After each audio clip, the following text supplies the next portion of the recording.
So a couple of really popular prospects are getting some fights scheduled for them right now. So Zabit Magomedsharipov is one. He is obviously a featherweight title contender.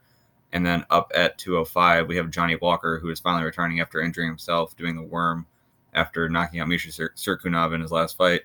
So to start off with Zabit Magomedsharipov, he will be fighting Calvin Kattar on October 18th. Calvin Kattar is 4-1 in the UFC. His only loss was to Renato Moicano. Just to go through his record, he's actually been very impressive. Very good boxing. You could argue he's towards the top half, or definitely top half, but arguably one of the best boxers in the division. Decent grappling, although we haven't had to see too much of it. So in his own right, he's a bit of a prospect too. Just had that knockout of Ricardo Lamas in his last fight.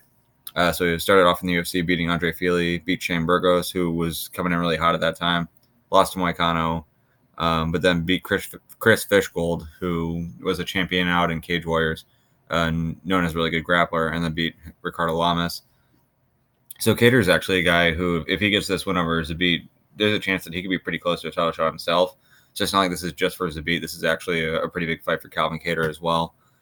But Zabit's a guy who a lot of people have talked about as a future champion. Very good wrestling, very good transitions on the ground, a little wild on the feet, but has a lot of spinning kicks and a lot of flashy stuff.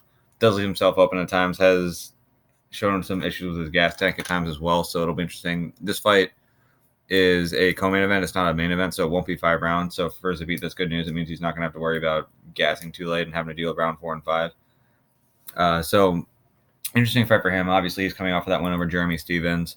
And if he does get this win over Kattar, you'd figure he's probably going to be like one fight away from a title fight at that point. And depending on who's at the top of the division, maybe even less.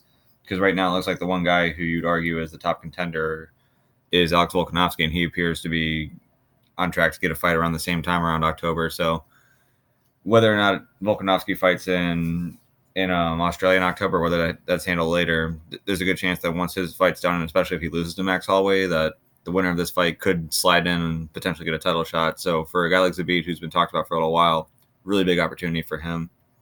Here it says he's 5-0 in the UFC. And then just talks about some of the people he trains with and some of the other guys who he's beaten. The other big fight to talk about is Corey Anderson and Johnny Walker. Corey Anderson's been asking for a title shot, but Dana White in the UFC wasn't terribly happy with him. They felt that he was turning down way too many fights. They were asking him to do some other fights at the time. I believe even the Alexander Gustafsson fight that Anthony Smith took was supposed to be Corey Anderson's fight, and Anderson turned it down. So they were saying, like, we're not going to give you a title shot right now. We will give you this fight, though.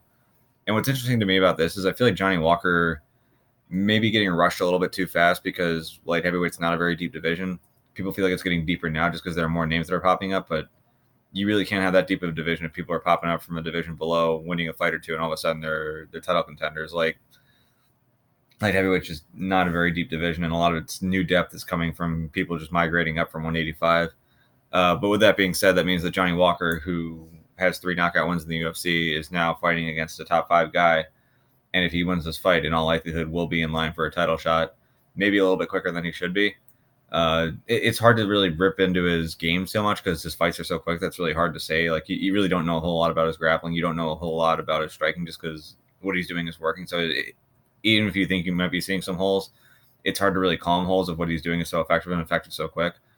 So hopefully in this fight, he's not able to get a finish right away, and we can actually see some more of what he's capable of and see more where his technique's at.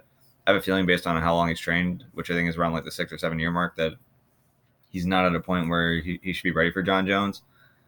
If he beats Corey Anderson, he's probably going to be put in front of John Jones, which maybe isn't the best thing for him. As far as how I think this matchup is going to go, though, I mean, it's so hard to say because you would figure that a guy like Corey Anderson, who's pretty tough, he has been knocked out before, so he's definitely susceptible to taking one of those big shots from Walker and going out. But if Anderson is successful in getting the fight to the ground and grinding him out, there's a chance that this could be a long fight for Johnny Walker. I'm hoping that we do actually like get to see this fight go past the first round. I want to see some more of Johnny Walker. I really want to know how good he really is.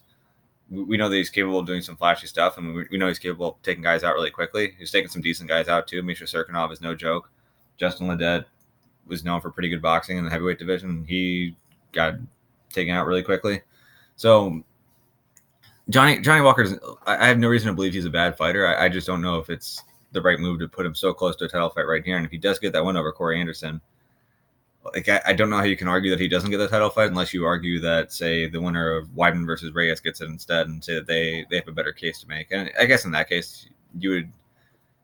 In that case, it could be good because then at least then you could say if Reyes wins over Weidman, then Reyes has more wins at light heavyweight. He has more big wins at light heavyweight, so therefore you can put him ahead of Johnny Walker. If Weidman wins there, then you can just say, oh, he's a former champion and just slide him in that way too. But to me, it feels like Johnny Walker is getting pushed a little bit too quickly here. And if this fight doesn't go his way, maybe that's good for him in the long run. But if he does get the win here and he gets a shot at John Jones, it might be a little bit too much too soon, even though he's a really fun guy to watch.